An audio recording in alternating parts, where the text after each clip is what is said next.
Hey there, Drowsy Historian here. Tonight, we're slipping behind the wheel of a getaway car that's already halfway to the grave. You're not rebels, you're not icons, you're Bonnie Parker, and your life smells like sweat, gunpowder, and wet cigarette butts crushed into the floorboards. The newspapers think you're dangerous. The truth is you're just exhausted, bleeding into old bandages, sleeping with a pistol under your hip, and eating cold beans out of a can while Clyde mutters something about Arkansas backroads and revenge. This isn't a love story. It's a slow-motion collapse, wrapped in cotton stockings and second-hand lies. So before the engine stalls for good and your legs seize up from the crash wounds that never healed, go ahead and leave a comment telling me where you're listening from and what time it is. I love knowing who's tuning in to these grim bedtime stories.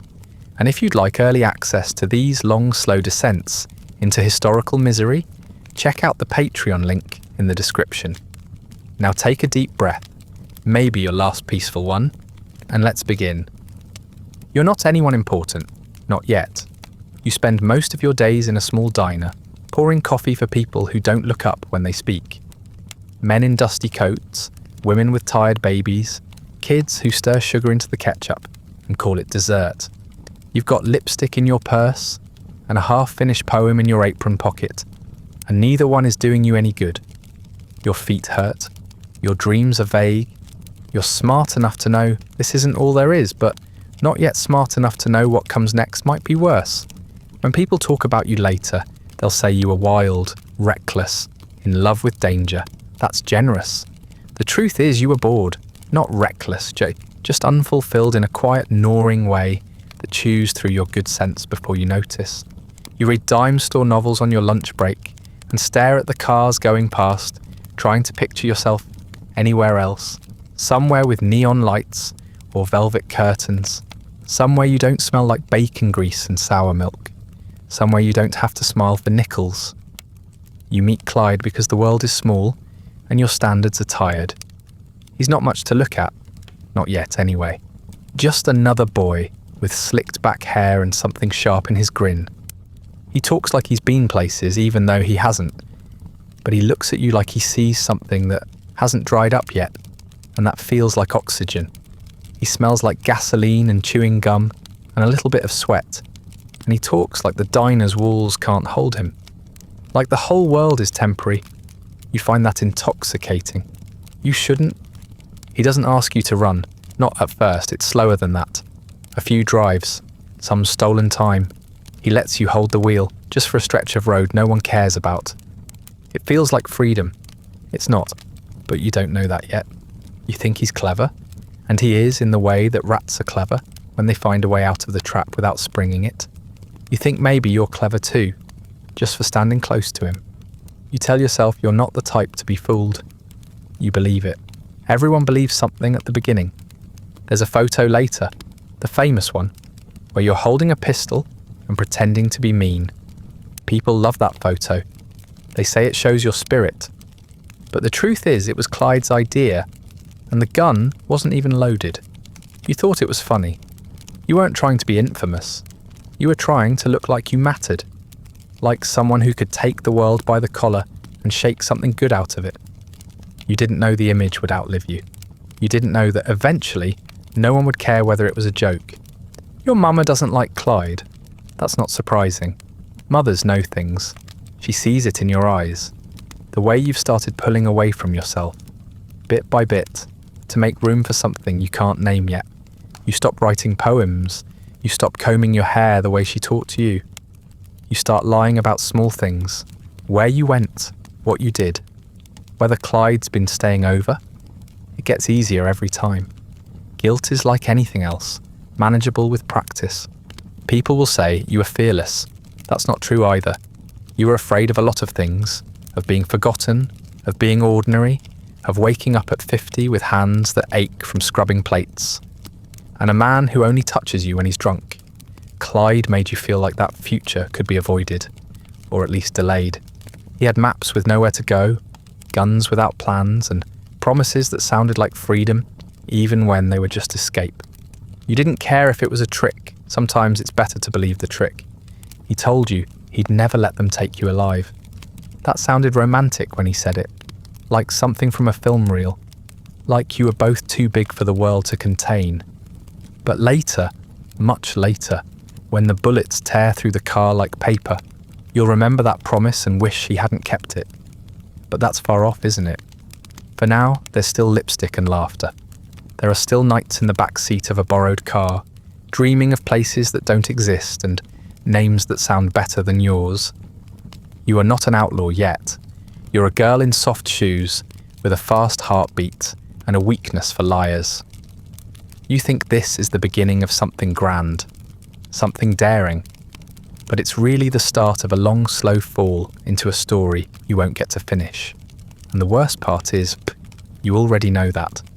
Somewhere deep in your ribs, you can feel the ending rustling its pages. You just don't want to look at it yet.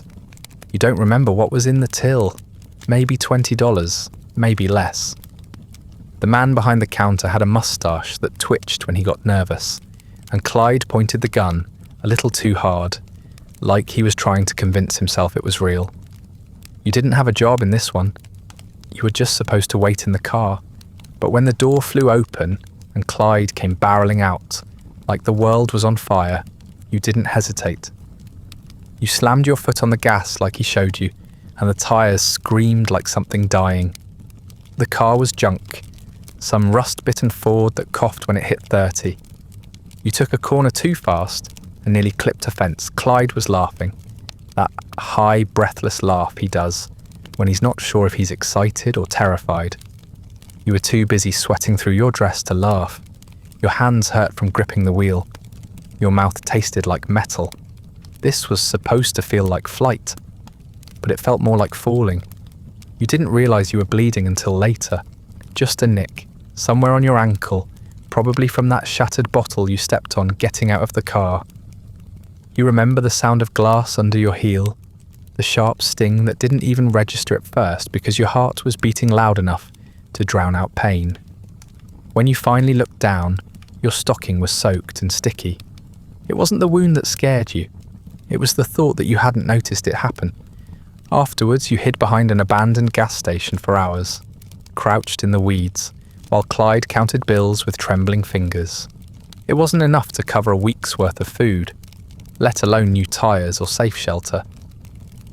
He kept saying it went well, said it like a man who needs to believe it. You didn't say anything. Your leg was starting to throb, and the heat was turning the inside of your mouth to cotton. You'd never been so hungry, or so scared, or so far from whatever version of yourself used to work double shifts for tips and write poetry on receipt paper.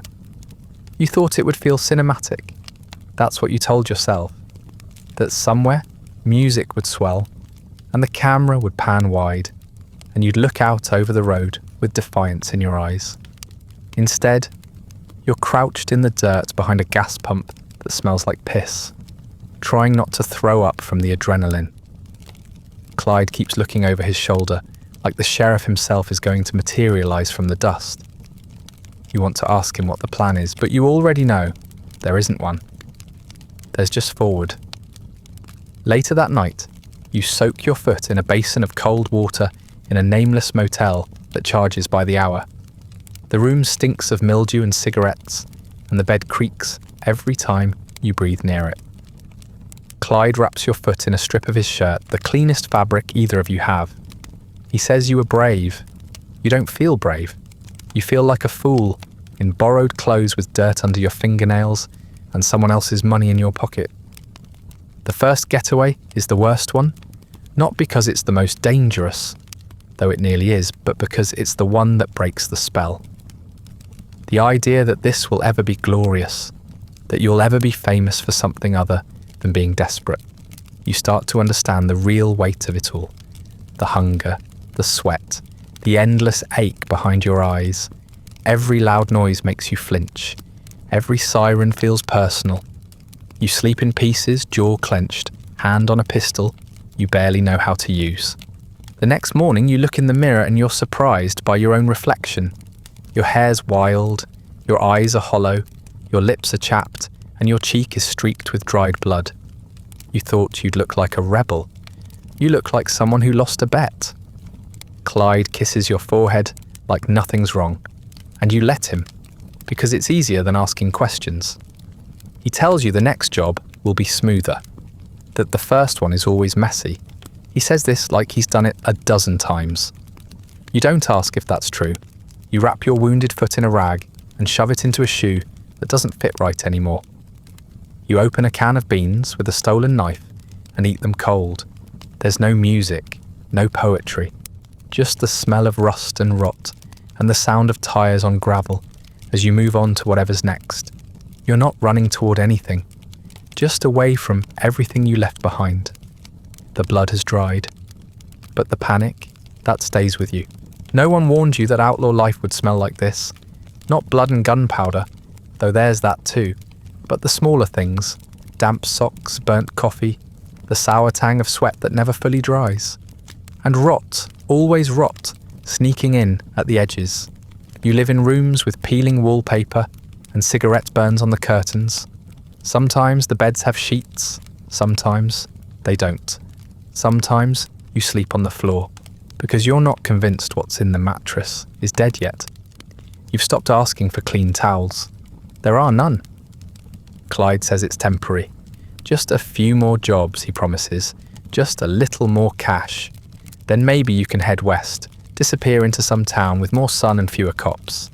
You nod like you believe him, but you've started counting the days by how long it takes a bruise to fade. You wash your hair in the sink when there's running water. When there's not, you don't bother. After a while, the mirror stops surprising you. The stranger looking back is still you.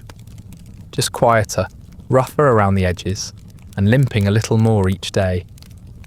Your legs never fully healed after the crash. That part no one talks about. The wreck that snapped your spirit worse than any prison cell could. Clyde was trying to outrun a roadblock. The car flipped. You were pinned under it, hot metal against bare skin, screaming so hard your voice broke. The burns went deep. The doctors never saw you. There were no doctors.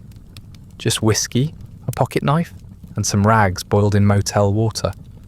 The scars are pink and twisted now, crisscrossed with peeling skin that never seems to stop flaking.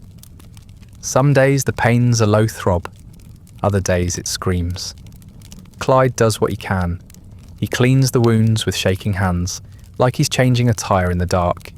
He doesn't look you in the eye when he does it, and you don't ask him to. You used to cry when he poured the alcohol. Now you just close your eyes and grip the sink until your knuckles turn white.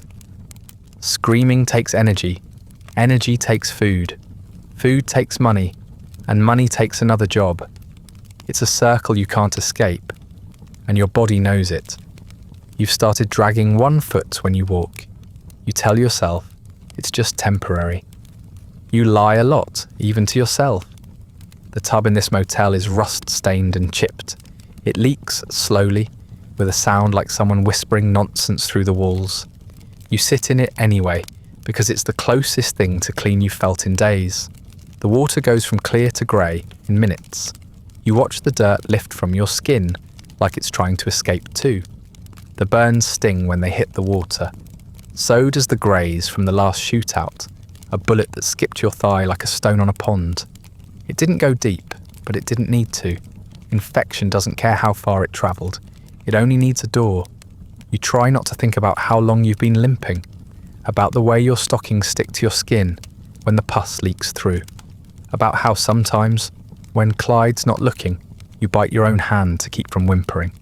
There's no glamour in this part, no camera, no poetry, just the quiet drip of water from a broken faucet and a body that's healing wrong. The kind of wrong that doesn't get better, the kind that keeps you awake at night, trembling, jaw clenched, sweat beading on your lip even when the room is cold. Clyde tells you you're brave. He kisses your knee like it's still whole. You let him because it hurts less than pulling away. He doesn't talk about doctors anymore. You don't either. You both know what that would mean. Too many questions, too many people looking too closely.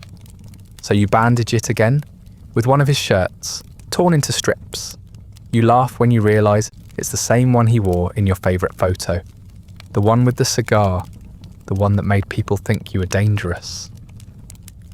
You're not. You're just damaged and pretending otherwise.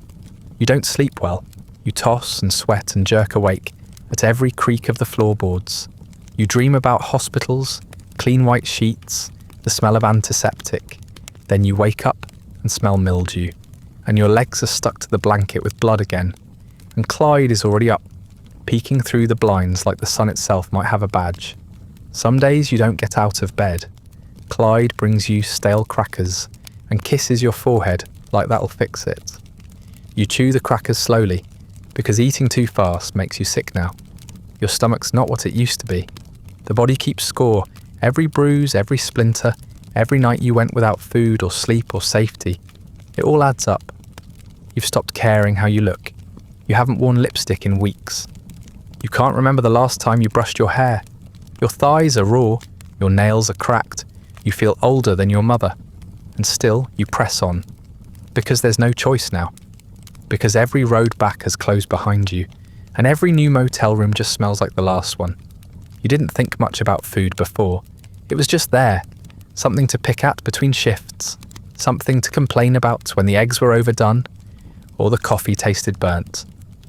Now it's all you think about. Hunger comes in waves, and when it hits, it dulls everything else. The ache in your leg, the worry in Clyde's voice, even the sound of sirens in the distance. It all fades under the growl in your gut. You learn to chase meals like other people chase rest. And when you do eat, it's never warm. Most days it's something out of a can, beans mostly. Sometimes creamed corn or peaches when you get lucky. The labels are always half peeled, and Clyde opens them with a stolen knife that's more rust than metal. You eat with your fingers, or a bent spoon that lives in the glove box. Cold food tastes like punishment. It slides down your throat without satisfaction, clings to your teeth, leaves your stomach feeling like it was tricked. You can't remember the last time you ate something hot that wasn't coffee heated over a stolen campfire and served in a chipped mug that once belonged to a dead man. Every now and then Clyde splurges.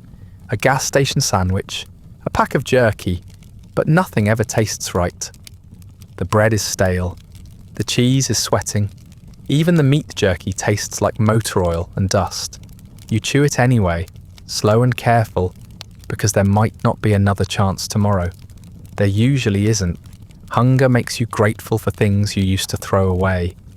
You once found a half-eaten candy bar under the passenger seat and cried while you ate it.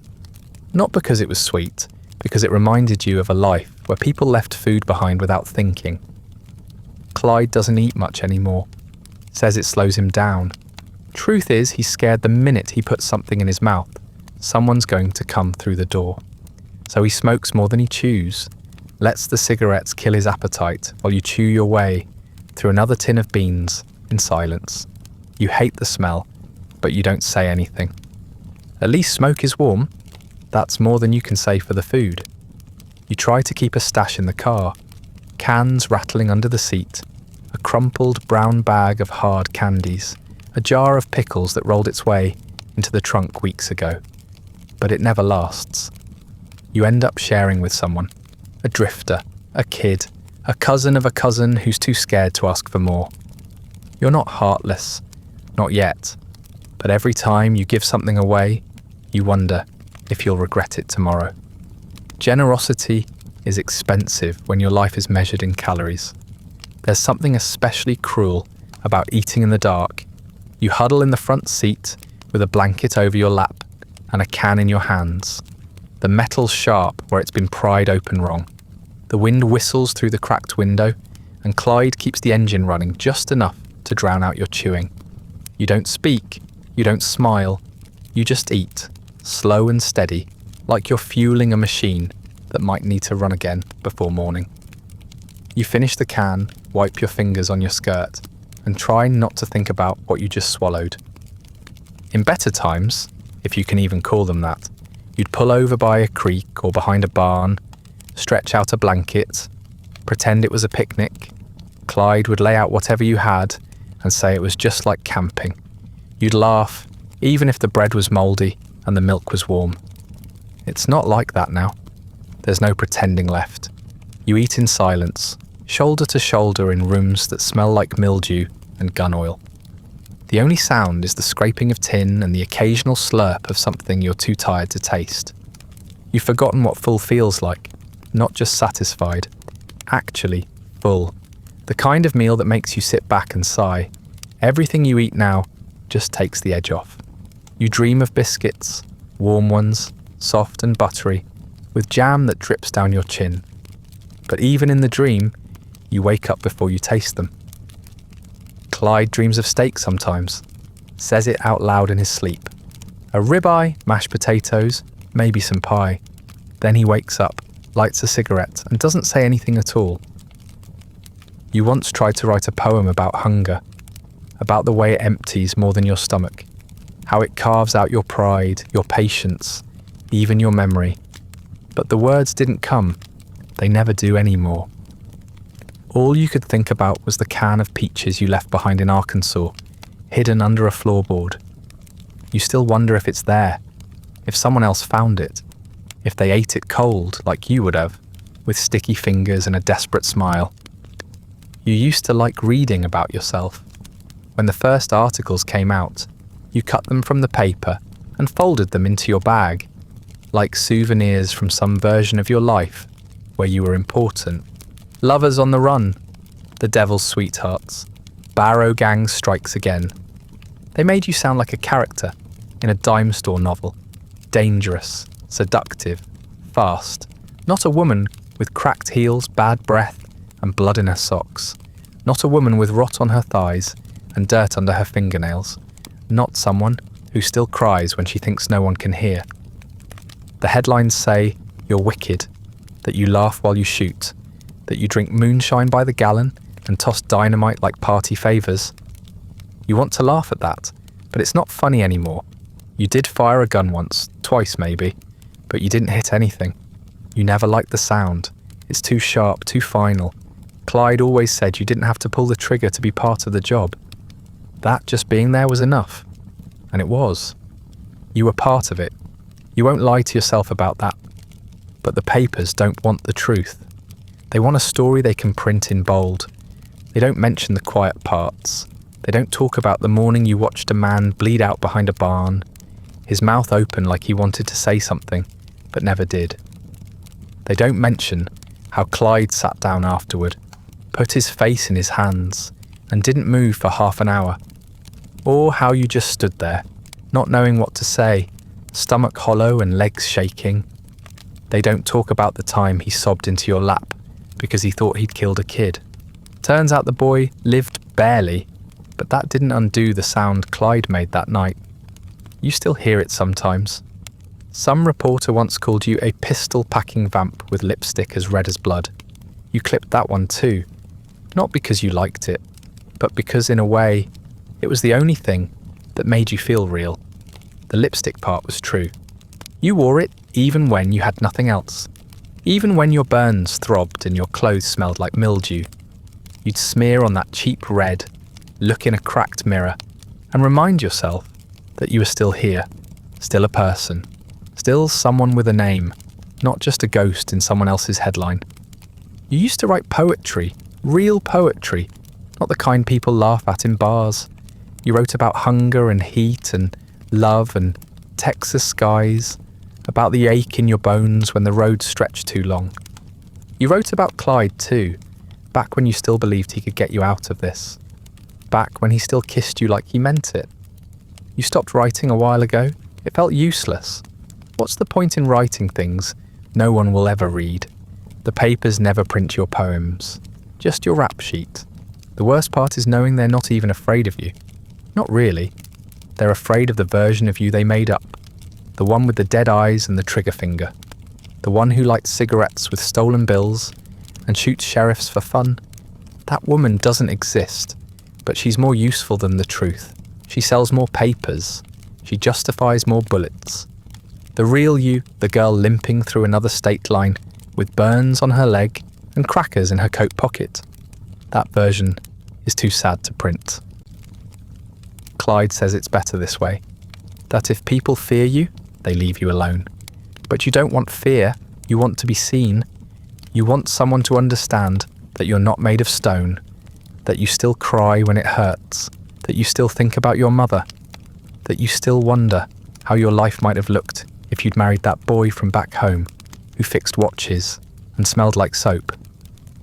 You're not sure if he'd recognise you now. You're not sure you'd recognise yourself. You dream sometimes about walking into a police station and telling the whole story, not to confess, not exactly, but to explain, to tell someone that it wasn't always like this, that you didn't wake up one day and decide to be a fugitive, that it happened slowly, like rot in the floorboards, until one day you realise the house you built couldn't stand anymore. But you never do, because even if you did, they wouldn't print the truth. They'd just run another headline, something loud, something easy, something that bleeds. You're tired of being famous in the wrong way, tired of people whispering your name like it's a warning, tired of looking at your own face in a blurry photograph and thinking, she doesn't look dangerous, she just looks tired. You keep the clippings anyway, folded and fading, tucked in the bottom of your bag, like pieces of a self you never got to be.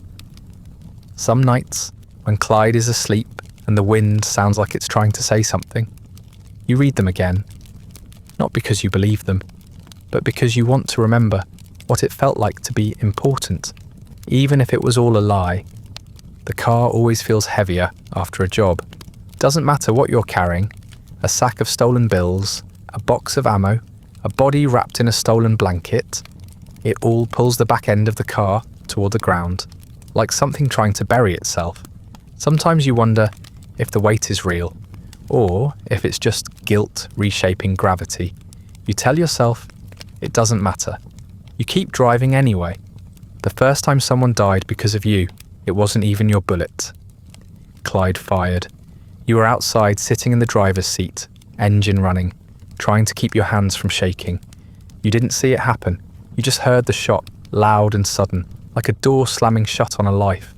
Clyde ran out a moment later, eyes wide, jaw clenched, saying, "Go, go, go," over and over, like it was a prayer. You didn't ask what happened. You didn't want to know, but you knew anyway.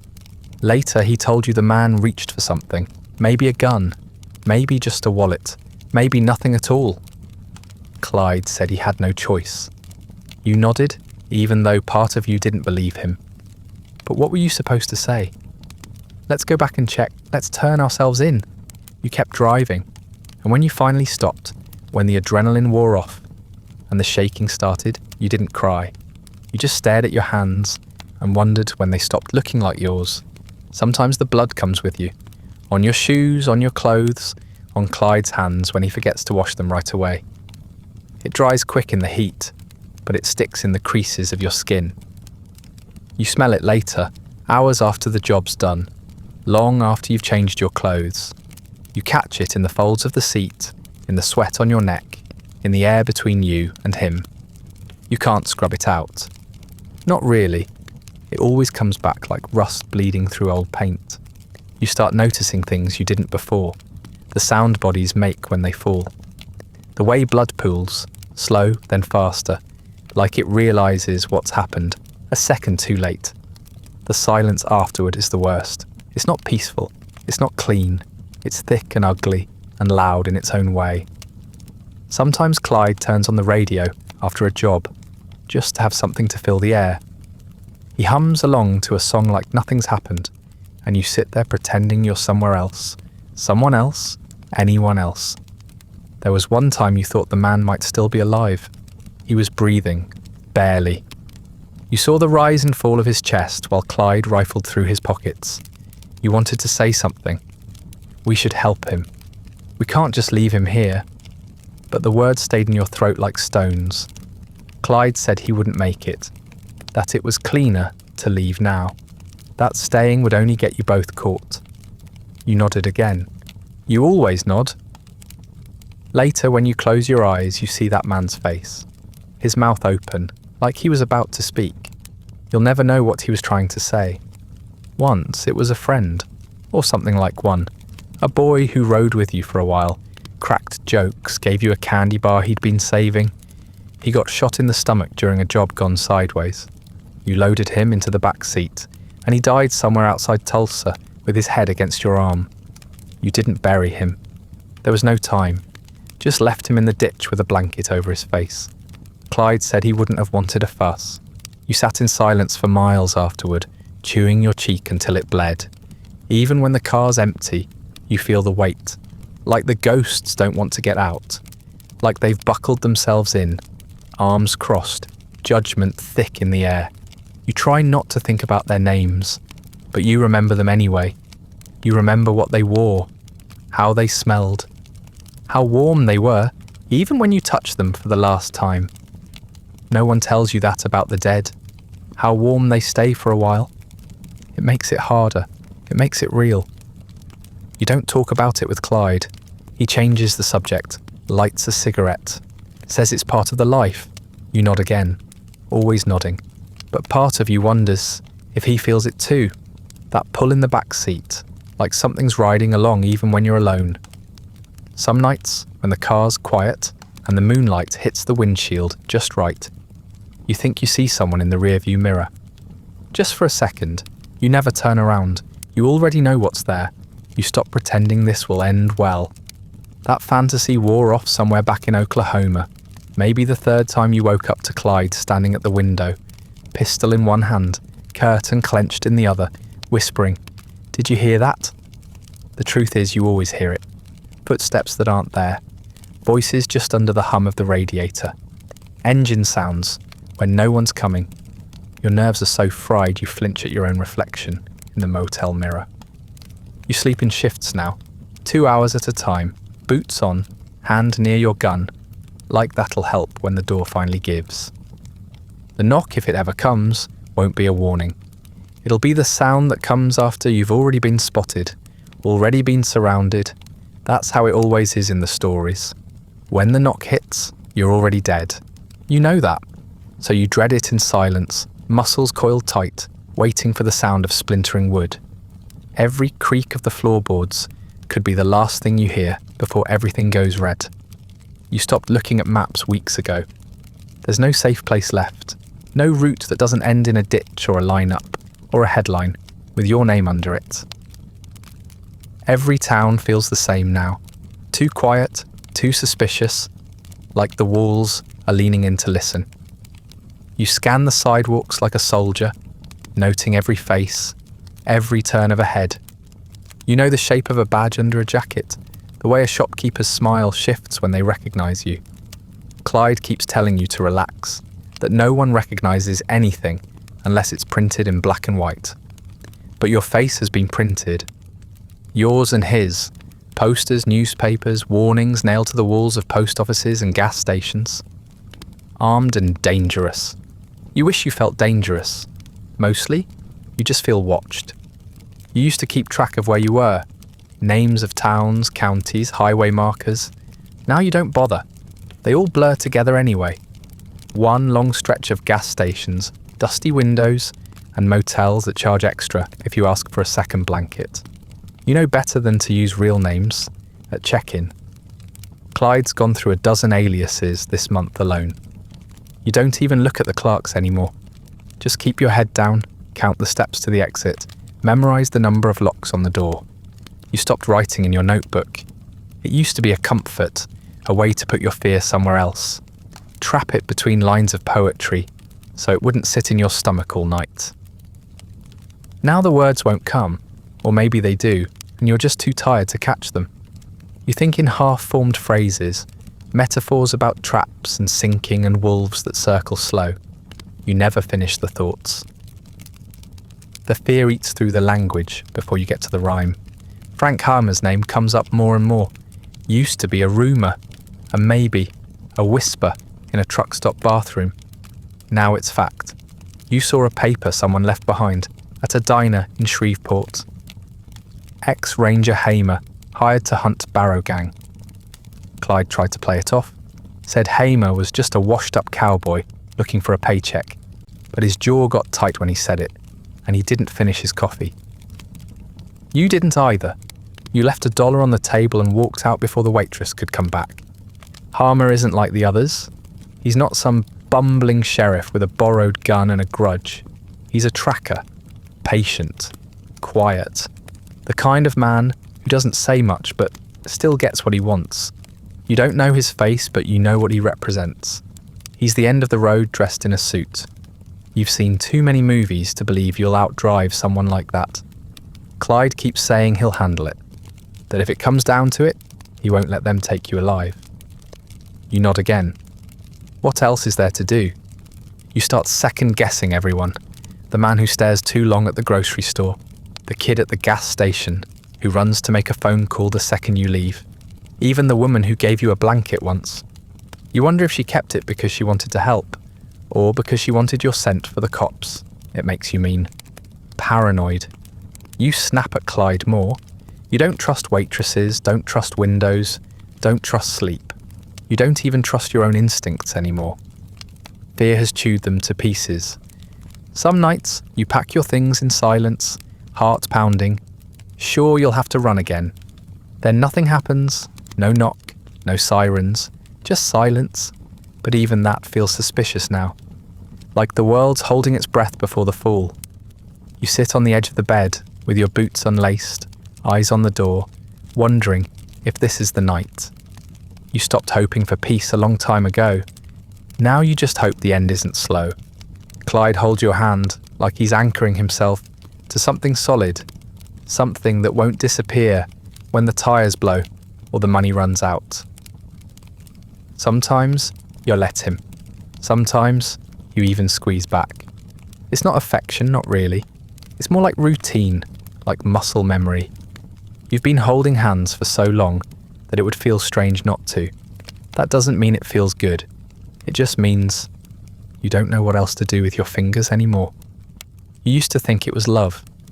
That heady, stupid kind of love where everything feels urgent and every look is a poem. There were days early on when you looked at him and saw something big. Someone with grit and fire. Someone who wanted to carve a place in the world, even if it had to be done with a crowbar and a pistol. That version of him is mostly gone now. What's left is someone who flinches in his sleep, who forgets where he is when he wakes up, who talks in half sentences and keeps checking the rearview mirror even when you're parked. You still have moments, here and there, where it feels like connection, when you're both laughing at something dumb or sitting in the car at sunset, too tired to run and too wired to sleep. He'll look at you and smile like you're the only person left alive who understands him. And maybe you are. But it doesn't feel like love anymore. It feels like obligation. Like the two of you are survivors of the same shipwreck. Holding on to each other not because you want to, but because you drown alone. There's no privacy between you anymore. You've seen each other at your worst too many times. He's seen you scream from pain, cry from exhaustion, and piss behind a tree with a gun tucked into your waistband. You've seen him bleed through his shirt, throw up from nerves, and fall asleep mid-sentence with his hand still on his revolver. Romance doesn't survive that. Whatever spark you started with has been buried under bandages, bad motel lighting, and too many shared silences that stretch too long. You've both stopped saying, "I love you." It wasn't a decision, it just stopped happening. The words feel ridiculous now, too soft, too easy. What you have is harder than love. It's a kind of dependency that digs deep, into your muscles, your routines, your expectations. You know what he'll say before he says it. You can tell what mood he's in by how he folds his coat. That's not intimacy, that's survival. It's knowing the rhythms of the one person who hasn't turned you in, who still shares a blanket with you when the heat goes out. You wonder sometimes what would happen if you left. Not dramatically, not in a hail of gunfire or a getaway gone wrong, but just left. Took a bus, walked away, changed your name, and started somewhere new. But the thought never sticks. Not because you can't imagine it, but because you don't believe you'd make it far. You'd run out of money, or get caught, or freeze up the first time someone asked for your ID. Or worse, you'd make it, and find out you don't know who you are without him. He talks about the future sometimes, not in detail and never seriously, But it's there, floating in the pauses between plans. A house with a porch, a car that isn't hot, maybe chickens. You nod along because it's easier than saying what you're thinking. That there is no future, not for people like you. Not when your names are printed in every police bulletin west of the Mississippi. Not when you've got wounds that don't heal and habits that can't be unlearned. He probably knows it too, but it's easier to pretend. You don't kiss much anymore. When you do, it's quick, practical. Sometimes you miss it, the softness, the warmth, the illusion that something good can exist between you. But mostly, you don't have the energy. Physical affection feels like a luxury, like hot meals or fresh clothes. You tell yourself it's not important. That connection doesn't have to be tender. That knowing someone's weight beside you in bed is enough. But you still feel the ache sometimes, the gap where something used to be. You don't hate him. That would make things simpler. If he were cruel, if he blamed you, if he made you feel small. But he doesn't. Most of the time, he's gentle in that tired way of someone who's seen too much to bother being mean. He brings you food when you're too sick to move. He watches the windows while you sleep. He brushes your hair with his fingers when the comb breaks. It's not love, but it's close enough that you stop questioning it. You're not in love. Not really. Not anymore. But you're something. Something tangled and permanent and too deep to undo. Maybe it started as love. Maybe it still is in a way. Or maybe it's just the only thing left standing after everything else has burned away. Either way, you're not letting go. Not because you couldn't, but because you already know what's waiting on the other side. And it's lonelier than anything you've survived so far. No one tells this story in the bar. This isn't the kind of shootout that gets you turned into a legend. There's no clever getaway, no stolen kiss behind the wheel, no fiery speech or last stand. Just blood and screaming, and the metallic taste of panic in your mouth as you crawl across a dirty linoleum floor and wedge yourself under the sink. You weren't armed, you weren't brave, you were cold and barefoot and hiding, while Clyde bled out somewhere in the next room. It happened in the middle of the afternoon. That was the worst part. There was something especially cruel about the sunlight streaming through the windows while bullets chewed through the walls. Clyde had said it would be a quick stop, grab supplies, maybe get a few hours of sleep. You were still peeling off your shoes when the first shot cracked through the air like a snapped bone. Then the glass shattered.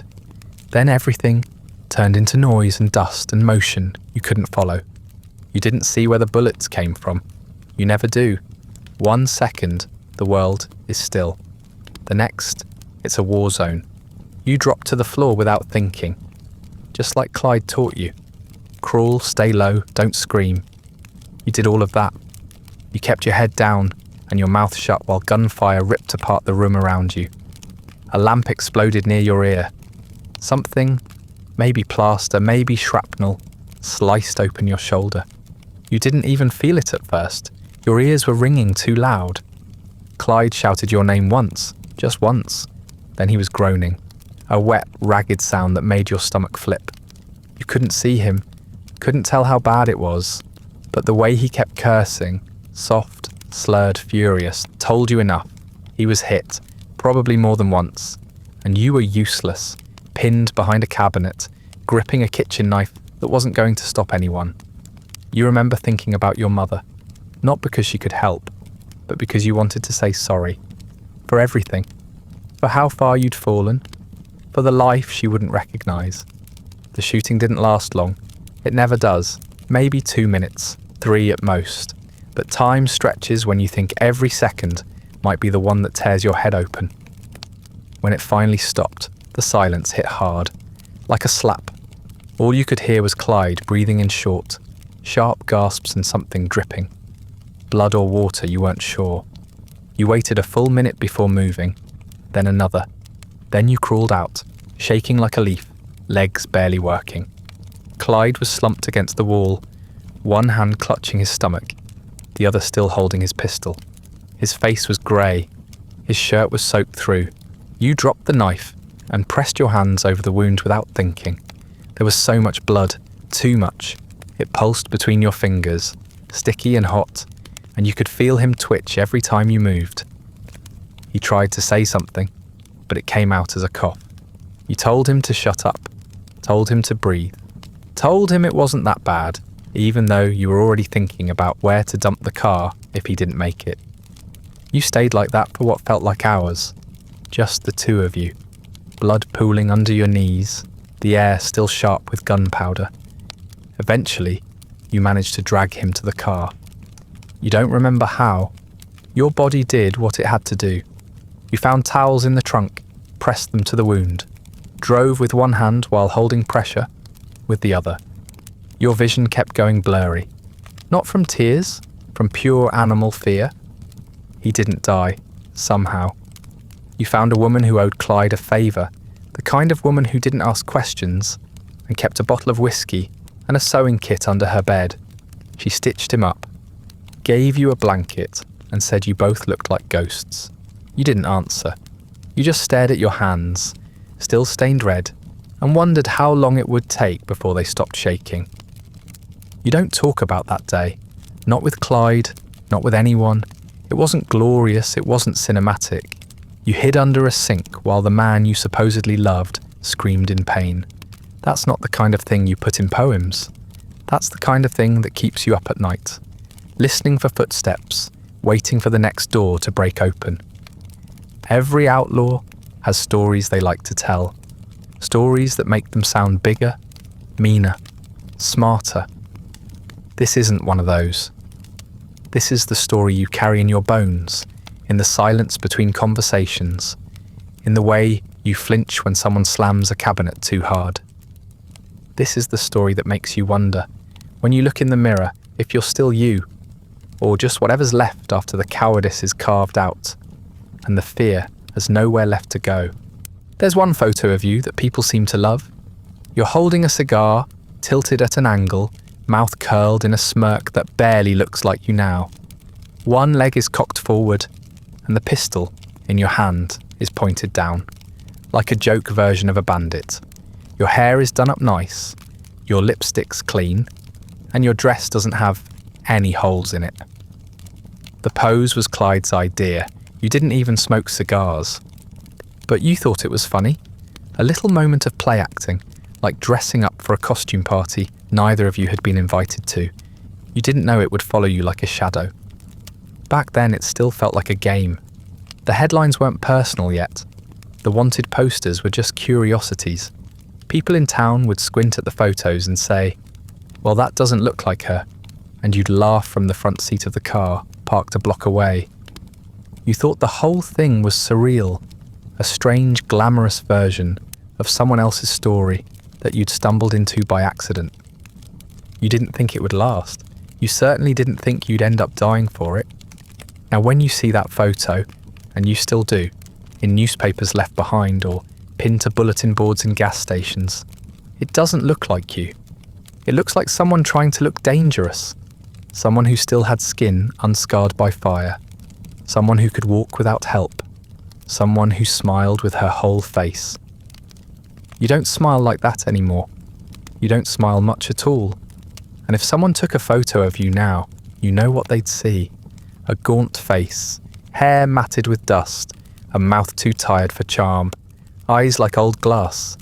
It's a strange thing, knowing you've already peaked in the public eye, that the best version of you is frozen in time, carefully curated and misunderstood.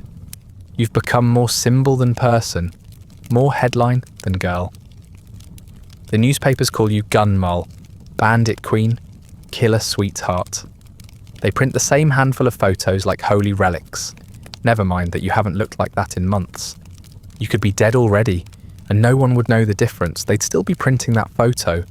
Lipstick perfect, pistol tilted, cigar clutched like you meant it. Clyde says it means you've made it. That only the important ones get turned into myths. You tell him that's nonsense, but you know he needs to believe it. Needs to think that being hunted means you mattered. That if people remember your name, you didn't waste your life. You're not so sure. Being remembered and being understood are not the same thing. They remember the version of you they want. The rebel girl. The outlaw's muse. The one with fire in her veins. Not the woman who limps through back doors and winces when she has to climb stairs. Sometimes you wonder what your mother thinks when she sees those pictures. If she cuts them from the paper or pretends not to recognise your face. If she prays for you or curses your name. You used to imagine she kept your old photos in a drawer, ones from school or from the county fair, the ones where your knees were still unscathed and your smile wasn't a defence mechanism. Now you figure she probably stopped looking altogether. It's easier that way. You've caught your reflection in windows, in gas station mirrors, in the sheen of polished silverware that hasn't been stolen yet. Every time, it jars you. Not because you look bad, though you do, but because you always forget how far you've gone from the girl in the picture. Your face is thinner. Your hands are calloused. Your clothes hang wrong. You look like someone who's been on the run too long. Someone who hasn't slept a full night in a year. You wouldn't recognise yourself if the picture didn't keep showing up to remind you. The world wants outlaws. It can romanticise. It wants danger wrapped in silk. It wants Bonnie and Clyde, not Bonnie Parker and Clyde Barrow. It wants legends. So it takes your face and flattens it, turns it into a poster, a punchline, a story for people to whisper about over coffee. You can feel yourself being erased, even as you're still alive, replaced by some version of you that never existed, never bled, never begged, never hid under a sink with your hands over your ears. The myth is easier to carry than the truth, easier for them anyway. You don't get that luxury. You have to carry the real weight, the blood, the fear, the way Clyde cries in his sleep and mutters names you don't recognise. You carry the cracked ribs, the festering wounds, the burns that itch at night when the air gets still. The picture doesn't show any of that. Just a girl with a smirk, trying to look tough for the camera. You kept a copy once, folded it and stuck it in your bag like a good luck charm. It's gone now, left behind in some motel drawer or dropped on the floor of a stolen car. You're not sorry. You don't need a reminder of who you were pretending to be. Not anymore. The mirror does that well enough. You don't die all at once. That's the biggest lie in the stories, that it happens quick. One shot, one chase, one final blaze of glory. But that's not how it works out here. You die in parts, small ones. Skin that splits open and never quite heals. Gums that bleed when you bite into stale bread. Blisters that turn into open sores. A cough that comes back each night and stays a little longer in the morning. No one notices at first, you barely notice yourself, but the road keeps taking piece by piece until there's not much left to steal. The boots you wear are cracked and warped, the soles worn down to the shape of your limp. You stuffed old newspaper inside them weeks ago to soften the impact, but it just turns to pulp when it rains. The pain in your legs never really leaves. It just changes places, moves around like it's looking for a new place to hurt. Clyde tries to carry you sometimes when it gets bad, but you hate that more than the walking. It makes you feel like dead weight, like luggage he should have dropped 100 miles ago. You try not to look at the worst of it. The skin where the burns were is a mess, raw, slick in places, scabbed over in others.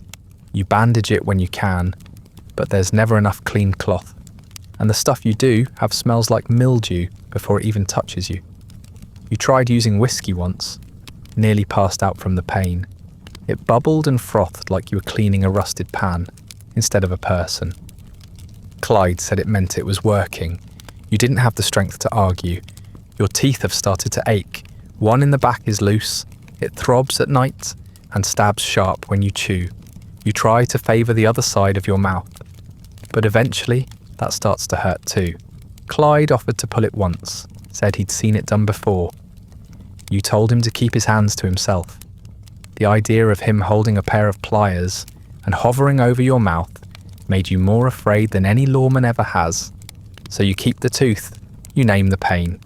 You learn to eat soft things when you can, or nothing at all when you can't. Even the good days feel like chores.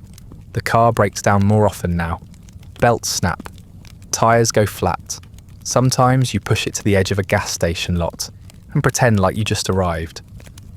Clyde curses under the hood while you sit on the curb, pretending not to notice the blood leaking through your bandages again. Every fix is temporary. Every solution is borrowed time. You used to believe in luck. Now you believe in friction, the slow grind of rubber on road, of skin on fabric, of time on flesh. There's a kind of rot that settles in when you're never clean. You can't always see it, but you can smell it. In your clothes, in your hair, in the car seats and the bed sheets and the blankets you keep folded in the trunk. It clings to everything. That sour, oily scent of people who have nowhere to go and too many places they can't stay. You've washed in creeks, in gas station sinks, with bar soap and dish soap and whatever you could get your hands on. But it never lasts. You're dirty again by nightfall. Sleep doesn't help anymore. You wake up feeling worse than when you closed your eyes, sore, stiff, neck crooked from too many nights in the front seat. Clyde sometimes shakes you awake, says you were whimpering in your sleep. You don't remember the dreams, just the lingering dread, like someone was reaching for you and almost succeeded. You tell him you're fine. You always say you're fine. That's easier than trying to explain how tired you are. Not the kind of tired that sleep cures. The kind that lives in your bones. Your fingernails are cracked. Your lips are always chapped. Your hair has started falling out in clumps. Not enough to go bald, just enough to notice. You find strands on the dashboard, on your pillow, on Clyde's coat. He never says anything. Maybe he thinks it's normal. Maybe he just doesn't know what to say. You wouldn't either, if the roles were reversed. What do you say to someone who's unravelling in front of you? Slowly, quietly, without making a fuss. If you're not going out in glory, you're wearing through, like an old coat that's been patched too many times, seams fraying, colour fading, still technically doing its job but barely. You don't even flinch when you hear gunfire in the distance anymore. You just take a breath and wait to see if this is your turn. Most days it isn't. That almost feels worse. At least getting shot would be something different. There's a kind of dignity in dramatic endings, in going out with a bang, with headlines and spectacle. But this is just erosion. A slow fade into something less human with each passing day. The legend people tell won't include any of this. They'll skip the infected leg, the cracked molars, the part where you couldn't get your boots on without crying. They'll remember the photo, the smirk, the gun, the pose. And maybe that's for the best. Nobody wants to hear about a slow bleed, but you live it anyway. It was the middle of the night, the kind of night where the air feels thick, like it's pressing against your skin, trying to smother you without making a sound. The fire had burned out hours earlier, and Clyde was asleep in the front seat, one arm hanging limp out the window. You sat on the edge of a dried-up ditch, staring at the trees. They were tall and dark and quiet, stretching on for what looked like miles. You imagined just standing up, walking into them and not stopping. No plan, no destination. Just one foot in front of the other until your body gave out, or the world lost track of you. It wasn't the first time you'd thought about leaving, but it was the first time it felt real. Like something you might actually do instead of just daydream about when the pain in your leg kept you awake.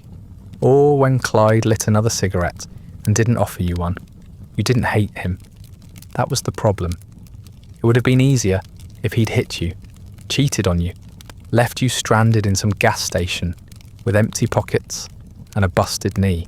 But he never did. He just kept being exactly who he was, and broken, loyal, dangerous, and scared. Just like you. You looked at him through the windshield and tried to picture him waking up to find you gone. You wondered how long it would take him to notice. If he'd even chase after you. He probably would.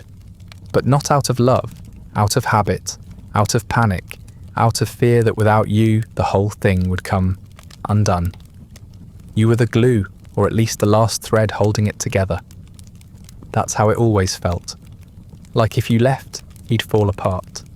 And if he fell apart, the guilt would follow you through those trees and find you anyway. You thought about your mother, not in the way you used to, with shame and longing and half-hearted apologies rehearsed in your head. No, this time it was more distant, faded, like a childhood memory that no longer belongs to you. You couldn't remember the sound of her voice anymore, just the way she used to hold your wrist when she meant business. Not your hand, your wrist, firm, unshakable. She would have told you to run. She would have said it long before now, but the voice in your head wasn't hers anymore. It was Clyde's. You stood up just to see if you could. Your knees cracked like dead wood. Your leg protested, but you ignored it. You took a few steps toward the tree line, slow and careful.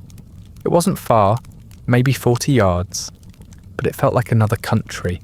Every step made your body feel heavier, like the dirt itself was trying to keep you close. You stopped halfway. The wind shifted. Somewhere behind you, Clyde let out a sigh in his sleep. You looked back, just once, and that was the end of it. You didn't go back to him right away. You sat down in the dirt and watched the trees for a while longer. Imagined what it would be like to disappear, to change your name, bleach your hair, find work in some small town where no one asks questions. But then you thought about the limp, the scars, the way you'd flinch when someone slammed a door too hard, or how you'd never be able to look a police officer in the eye without wondering if they knew. You weren't built for disappearing. You were too damaged to pass for ordinary anymore. You stayed, not because of love, not because of loyalty, but because you didn't know who you were without him. Clyde wasn't just your partner, he was your context, your mirror, the only person who still looked at you like you weren't a ghost. If you left, there'd be no one left who remembered who you used to be. And maybe that version of you didn't exist anymore. But he still talked to her sometimes, even if she was gone. He still called you baby in that tired voice, like it meant something. Maybe that was enough. By the time the sun started bleeding through the trees, you were already back at the car. You slid into the passenger seat and leaned your head against the window. Clyde woke up a few minutes later, blinked at you, and asked if you'd been up long. You told him no. He nodded and lit a cigarette. Neither of you mentioned the dirt on your skirt or the grass stuck to your shoes. He didn't ask, and you didn't explain. That's how it worked now. You think about that night sometimes. Not often. Just when the silence stretches too long, or when you feel a breeze that smells like pine and freedom. You wonder what would have happened if you'd kept walking. Maybe you'd be dead. Maybe you'd be safe. Maybe you'd be staring at a different sky, trying to forget a man with sad eyes and a steady hand. But you'll never know. You chose to stay, not because you had to, because you were too tired to try anything else. You feel it coming. Not in a dramatic way, not some flashing sign or ghostly whisper. It's quieter than that. Like the shift in the air before a summer storm. Like the moment a song ends and the next one doesn't start right away. You've been on the run long enough to recognize the pattern. The chaos always slows down before something breaks. Clyde drives slower now, stops more often, sits behind the wheel with the engine off longer than he used to. Says it's to rest the tyres, save the gas, but you know better. He feels it too. The roads feel longer, even when the towns are close together. Time stretches in strange ways. You wake up and don't know what day it is. You go to sleep and dream of nothing, just black. Not even the usual flashes of blood or sirens, just silence. You think that should feel restful, but it doesn't. It feels like absence, like something has already ended, and no one's told you yet. You keep expecting to hear bad news, even though you are the bad news. You're the headline people cross themselves over, the name they use when they want to scare their daughters straight. Clyde doesn't talk much these days. He never was a chatterbox, but now he's practically mute. He keeps both hands on the wheel, even when the road is empty. His eyes flick to the rearview mirror so often, you think he might forget to look ahead. You asked him once what he thought would happen if they caught you. Really caught you? No running, no shooting, no clever escape. He didn't answer right away, just kept driving, chewing his lip raw.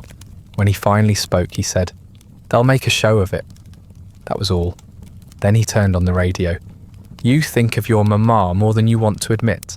Not in the way you used to, full of shame and childish longing, but in a practical way. You wonder if she'll cry when she hears. If she'll sit down at the kitchen table and hold her face in her hands. If she'll curse you or forgive you, or just go quiet and keep cooking. You imagine someone coming to her door with a newspaper folded under their arm. You imagine her reading it in pieces, lips pressed tight, coffee going cold. You wonder if she'll keep the photo or tear it in half. You write less now. The notebook is still there, tucked between the seat cushions with a pencil that's been sharpened down to a nub, but the pages stay blank. You flip through them sometimes, read the old poems, the ones you wrote when the wounds were fresh and the fear was still new. They sound like someone else, someone young and reckless and stupid enough to believe in romance. You try to find that voice again, but all that comes out now are fragments, half-formed lines about silence and rust, nothing worth saving. The stillness is the worst part. The way nothing happens, but everything feels like it's about to. You haven't seen a police car in days. No roadblocks, no tails. The motel clerks don't look at you funny. The gas station attendants barely glance up. It should feel like relief. It doesn't. It feels like a setup. Like the calm they give you before they take everything. You keep waiting for the door to splinter, for the tires to blow, for the woods to come alive with rifles and boots. But they don't. Not yet. So you wait. Clyde polished his gun yesterday. Not because it needed it, but because he needed something to do. He cleaned it slow, careful, like he was saying goodbye. You watched from the bed, too tired to sit up, too restless to lie still. He looked different in the light, older. Like the last few months had stretched his face, the way time does to men who know they've lost already. He didn't look scared, just resigned. Like someone who spent too long expecting a miracle and finally accepted that it isn't coming. There's a spot on your leg that won't heal. It's small, just a patch of skin where the burn opened again. But it oozes. It smells wrong. You wrap it every morning and try not to think about it.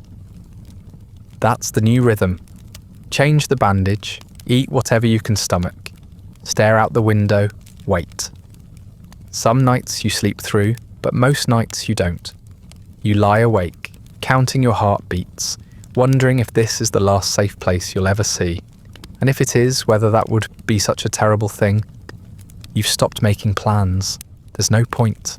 No dream of the future can stand up against the shape of what's coming. You can feel it, the inevitability of it, the way it's moving toward you like headlights around a bend. You used to flinch at the thought of dying. Now it just makes you tired. Not scared, just done.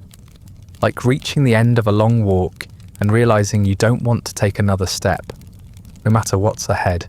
You think you'll know when it's time.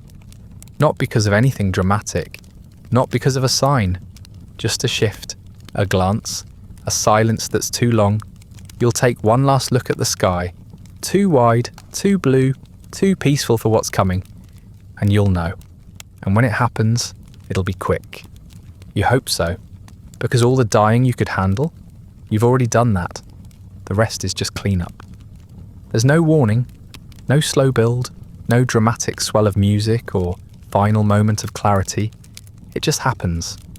1 second, you're wiping sleep from your eyes, the sun slanting through the trees like it always does, painting the dashboard in soft gold. The next, the world explodes. You don't even have time to speak, let alone run. The birds go silent. The rifles don't. They crack like thunder, sharp and final. The first shot punches through the windshield, and the glass blossoms outward like ice. You never even turned your head. There's no last kiss, no goodbye. You and Clyde didn't hold hands. You didn't get a chance to whisper anything meaningful. You'd been arguing softly about whether to stop at the next diner or wait for a safer town. He was focused on the road, squinting into the light. You were still half asleep. Your legs sore, your head full of static. And then the bullets came. Not one or two, all of them, at once. As if someone had been holding their breath for days and finally let it all go in one violent exhale. You don't know how many hit you. It doesn't really matter. One would have been enough. But they kept coming, tearing through the car like it was paper, through you like you weren't even there. You didn't flinch, there wasn't time. Your body jerked, yes, but it was automatic, like a puppet with the strings yanked hard. Pain bloomed, fast and meaningless. Your chest, your shoulder, your face. You think your hand went up. Maybe out of instinct, maybe just a twitch, but that's all. No screams, no fight. Just the sudden, horrifying realization that it was already too late. Clyde didn't cry out either. His body jerked with the first hit, then again, then again. You saw the side of his head snap against the window. His mouth opened, but no sound came. Blood sprayed across the dash, hot and bright and final. You watched it because there was nothing else to look at. Your eyes couldn't move. Your muscles had forgotten how to listen. There was no thought in your head, no memory, no prayer. Just the noise, just the ripping, tearing, shattering sound of a life ending. The car stopped moving on its own. Clyde's foot slipped from the gas, or maybe the engine just gave up. It rolled a little and then jerked to a halt. Nose tilted slightly into a ditch. The gunfire stopped almost as fast as it started. The sudden silence was worse than the noise. It pressed in from all sides, thick and absolute. Dust drifted down from the treetops. You heard nothing but your own blood, thick and slow in your ears, already forgetting what a heartbeat sounds like. You could still see out the window, or what was left of it.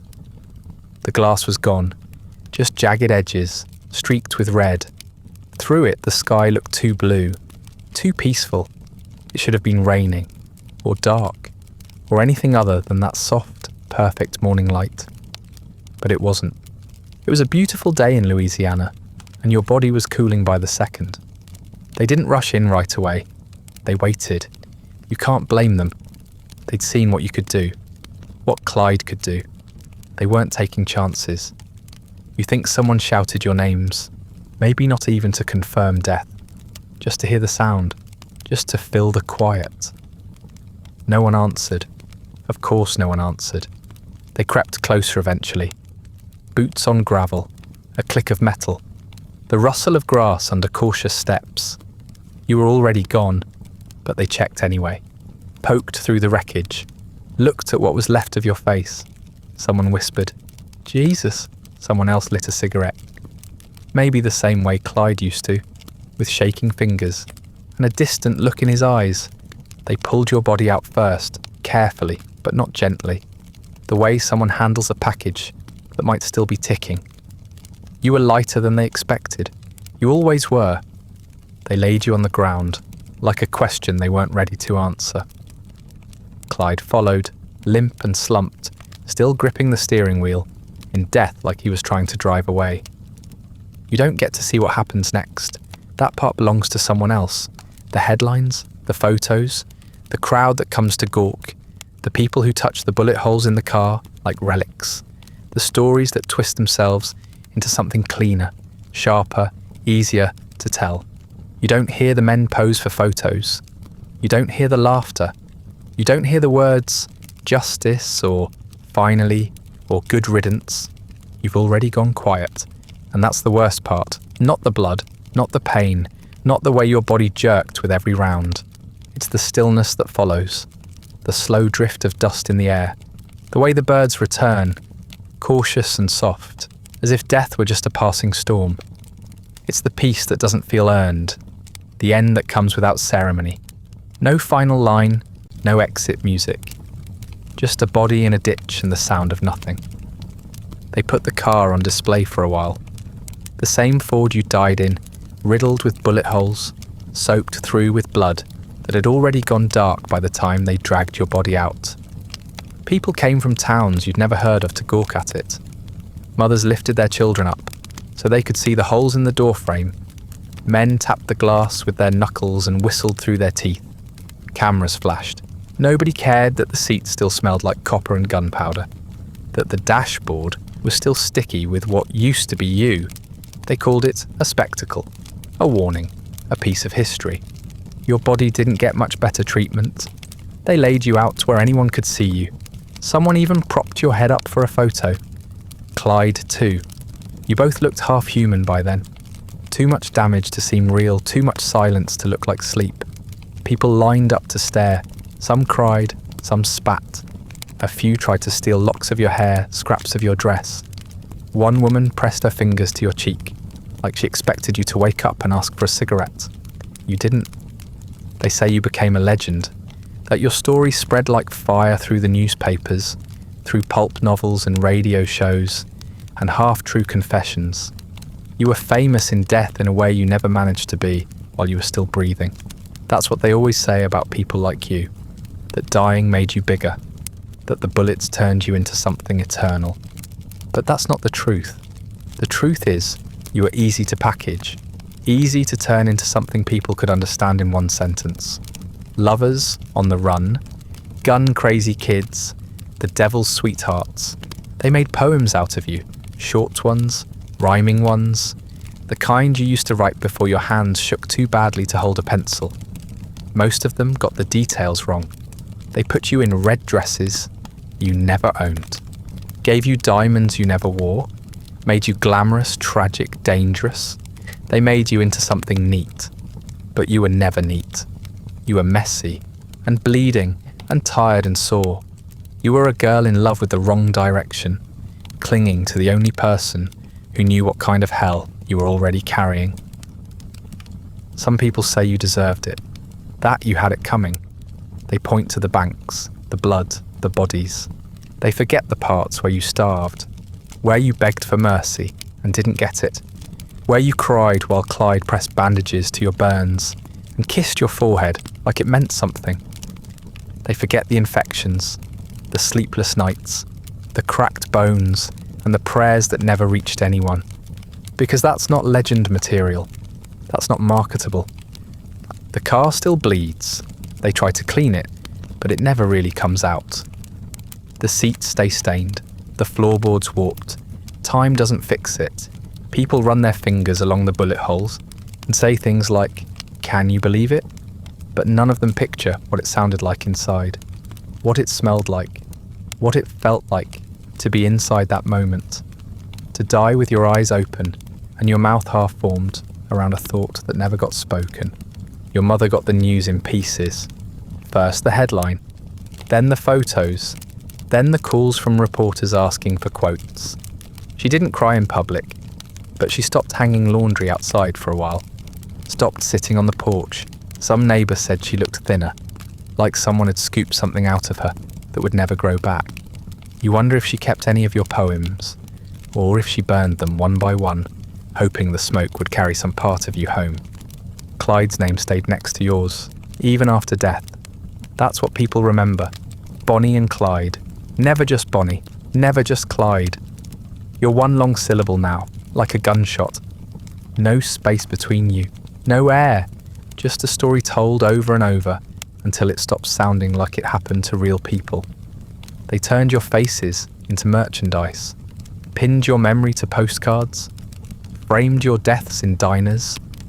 You're still dying in a way, over and over, in grainy footage and painted murals and tourist trap museums filled with replicas. But none of those places remember how hungry you were, how much it hurt to laugh when your ribs were cracked, how the night stretched long and silent while you stared at the ceiling and waited for the sound of boots outside your door. They don't remember the rot in your leg, or the shake in your hands, or the way Clyde looked at you that last morning, like he wanted to say something and never got the chance. You're not haunting anything. You're not watching from the beyond. There's no justice to weigh, no revenge to take. You're gone. What's left is just noise, just stories, just blood in a car that still smells like heat and failure. You didn't become a poem. You became a warning. But even warnings fade eventually. The road keeps going. The sky stays wide. The car keeps bleeding. And that's the end of tonight's slow ride through a life that didn't end in glory. Just gunfire, gasoline, and too many bad nights in borrowed rooms. If you're still awake, thanks for drifting through history with me. If you'd like early access or just want to support the show, the Patreon's in the description. Feel free to like, subscribe, and leave a comment about where you think you would have jumped out. The first flat tire or the second bullet wound. Sleep well.